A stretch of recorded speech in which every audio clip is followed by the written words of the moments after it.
बिस्मिल्लाहिर्रहमानिर्रहीम। अस्सलाम वालेकुम। माँ के खाने में खुशामदीद। कैसे हैं प्यारे व्यूवर्स आप सब। आज हमने सुबह के नाश्ते में जो बनाया है वो मकई के आटे की रोटी। परफेक्ट आटा कैसे गूंदा जाता है, एक परफेक्ट आटे की रोटी हमने किस तरह से बेलनी है, वो भी मकई की आटे की रोटी। बहुत ही आसान सादा लफ्ज़ों में आपको बताने वाली हूँ मैं कि आपने इस आटे को किस तरह से गूंदना है। बहुत ज़्यादा मेहनत भी आपको नहीं करनी। बिस्मिल्लाहिर्रहमानिर्रहीम। यहाँ पर सबसे पहले हमने एक बढ़िया से खुले मुंह का बर्तन ले लिया है। उसमें हमने 6 कप मकई का आटा लिया जिसे मैंने अच्छी तरह से छान लिया है। छानना बहुत ज़रूरी है। छानने बगैर अगर आप करेंगे तो आपका आटा भी सही नहीं गूंदने होगा, रोटी भी सही नहीं पक पाएगी। यहाँ पर हमने 4 टेबल स्पून फ्रेश क्रीम का इस्तेमाल किया है जिससे आटा बहुत मुलायम और नरम होगा। 1 कप हम दूध शामिल करेंगे इसमें और उसके बाद तकरीबन आधे गिलास से थोड़ा सा ज़्यादा इसमें पानी इस्तेमाल होगा। जैसे कि हमारी बुजुर्ग ख़वातीन, जैसे हमारी नानियाँ दादियाँ हैं, वो जब ये आटा गूंदती थी तो बहुत मेहनत करके दबा दबा के मसल के इस आटे को गूंदना पड़ता है। आजकल का दौर है, हम कहते हैं कि मिनटों सेकंडों में हमारा आटा भी गूंदने हो और रोटी भी झटपट हम पकाकर रेडी करके बच्चों को सर्व करें। हमारी जो नानियाँ दादियाँ थी वो इस तरह से आटा गूंदती थी कि एक बार आटा इकट्ठा करके रख लेती हैं और उसे थोड़ा थोड़ा करके इस तरह से एक हाथ की मदद से मसलती हैं जब तक वो आटा नरम ना हो जाए। हमारे पास इतना टाइम नहीं होता, हम कहते हैं कि झटपट आटा गूंदें और झटपट हम इसकी रोटी पकाएं।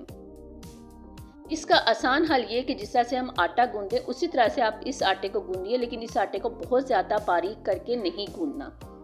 आप देख सकते हैं कि कितना मुलायम दार आटा हमारा झटपट गूंदने हो गया है। अब हम एक पेड़ा लेंगे और इस पेड़े की हमने रोटी किस तरह से बेलनी है, इसके लिए एक शापर आपको चाहिए। पेड़ा परफेक्ट रेडी हो चुका है। शापर के अंदर इस पेड़े को रख लीजिए और बेलन की मदद से आपने इसको बेलते जाना है। अगर आपके पास इस तरह का बड़ा शापर नहीं है तो जो सब्जी जिस शापर में आती है उसी को कटिंग करके आप उसके अंदर भी रोटी को आसानी के साथ बेल सकते हैं। रोटी को आपने नहीं घुमाना, शापर को आप घुमाते जाइए और देखिएगा एक परफेक्ट रोटी आपकी रेडी हो जाएगी बेलन की मदद से। बहुत ही आसान तरीका है। अगर आप पहले ज़माने की बुजुर्ग ख़वातीन की तरह अगर आप आटा गूंदेंगे और मोटी मोटी रोटी पकाएंगे तो आजकल के बच्चे उस तरह की रोटी खाना पसंद नहीं करते। मेरे बच्चे जो हैं वो पतली रोटी हो, मज़े की हो तो वो खाते हैं, ख़ुसूसन मकई के आटे की। यहाँ पर एक हमने तवा ले लिया है, कुकिंग ऑयल उस पर थोड़ा सा लगा दिया है और चूल्हे की फ्लेम को आपने मीडियम टू स्लो रखना है। अब इस पर हमने कुकिंग ऑयल का इस्तेमाल करना है। साइडों पर लगाएंगे, ऊपर भी लगाएंगे और इसकी साइड तब्दील करेंगे। एक साइड से जब पक जाएगी तो हम दूसरी साइड पर भी कुकिंग ऑयल का इस्तेमाल करेंगे। अगर आपके पास देसी घी है या मक्खन है तो आप उससे भी ये रोटी पका सकते हैं। आहिस्ता आहिस्ता करके इस रोटी को सेकते जाइए। यकीन जानिए बहुत ही मज़ेदार टेस्टी आपकी मकई के आटे की रोटी बहुत जल्द रेडी हो जाएगी। देखिए कितने फूल इसके ऊपर बन रहे हैं।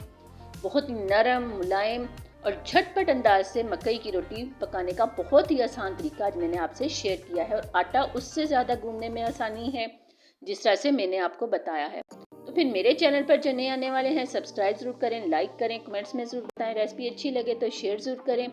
यहाँ पर मैं आपको एक और पेड़ा मैंने बना लिया है, उसकी रोटी बेल कर आपको बताती हूँ कि ये रोटी गंदम की रोटी को जिस तरह से हम बारीक बेलते हैं उसी तरह से हम इसको बेलेंगे और उसी तरह की बारीक से बारीक रोटी ये हमारी रेडी होगी।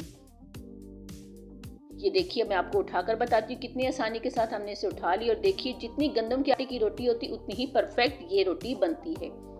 तो फिर गर्मा गर्म चाय के साथ सर्व कीजिए। मुझे अपनी दुआ में ज़रूर याद कीजिएगा।